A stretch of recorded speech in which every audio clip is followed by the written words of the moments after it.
Hey guys, this is going to be a new series. It's going to be on card fanning. As you saw on the title, this is episode number 1. This is going to be the thumb fan. This is the most basic fan I know. It's one of the most popular and well-known flourishes out there, and it shouldn't be too hard to learn, even for a beginner.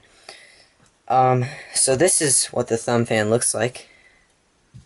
Alright, it's a very cool way to display a pack of cards.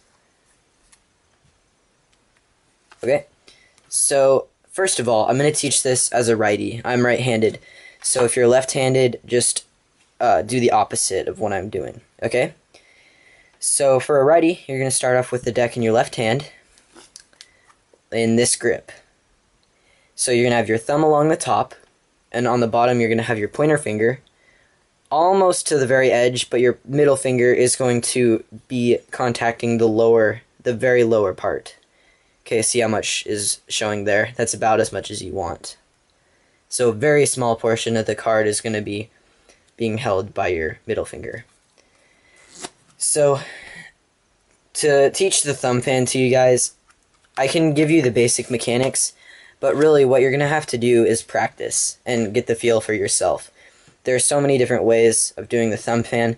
Some people like to do it with their pointer finger. Some people like holding the cards more like this. But I learned it with my index finger, but it doesn't look that good, honestly. So I'd recommend learning it this way. So again, in this position, your middle finger barely touching the bottom edge. You're going to come over with your left thumb. Your right thumb, sorry. For a lefty, it's going to be your left thumb. But for a righty, you're going to come over with your right thumb, contact the top left corner of the deck, and move it in a circular motion. Okay? This is gonna look like without the deck, just in a circular motion. As you're doing that, you notice that your left hand kind of moves with it, the opposite direction, and that's gonna help the cards to fan. Okay, so that's basically the mechanics of the move. If you didn't quite catch the grip, you can rewind this video and go back to the grip. And again, you saw me closing it at the beginning. That's actually the hardest part of the fan. And the reason I told you to leave some room for your middle finger is once you've done the card fan, you'll notice that your four fingers are displayed like this. Okay? You don't really need these two fingers to do the move, but your middle finger, what you should have is the last crease in your middle finger, so right here. That should be contacting the very corner of the first card. Okay? So what you're going to do is transfer your pointer finger to right here, so curl it, and then hold the deck like this as you transfer your middle finger right next to your pointer finger. Like that. Okay? So once you're there, it's really just the flick of the two fingers that moves it. So you're going to move your pointer finger this way and your middle finger that way. And what it'll do is it'll cause the cards to move that way. And if you're just learning how to close a fan, you can also use momentum to aid the closing. So you can flick it and it'll close easier. So again, you have your two fingers like this. You're going to transfer your middle finger about to the middle, the lower end middle of the card, and then put your middle finger right next to it. And then start to push and pull with your two fingers. And you can use momentum on your side to close it.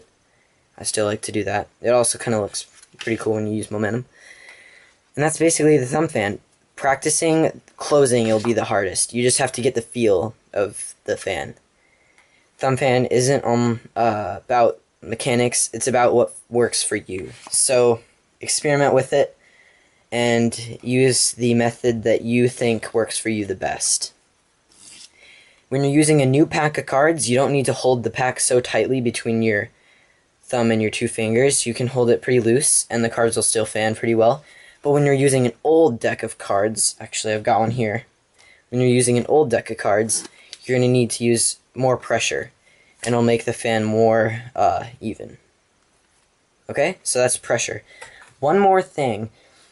For lefties, you're lucky because this is normal for you, but for righties, you should probably learn to do the fan in both hands.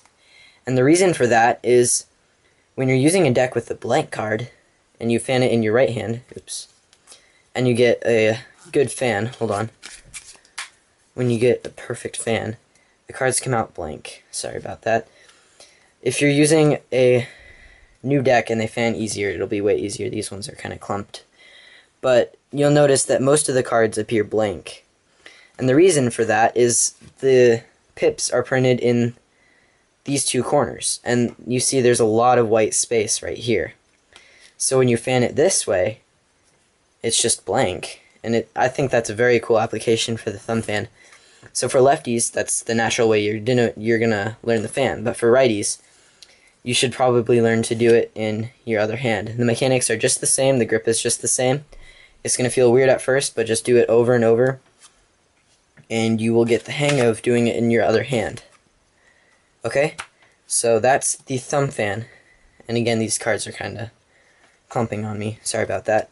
But if you have a new deck that fans really well, it will come out blank. You'll notice some of those are.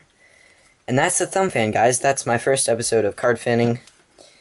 And stay tuned, because I'm going to teach you almost all the fans I know.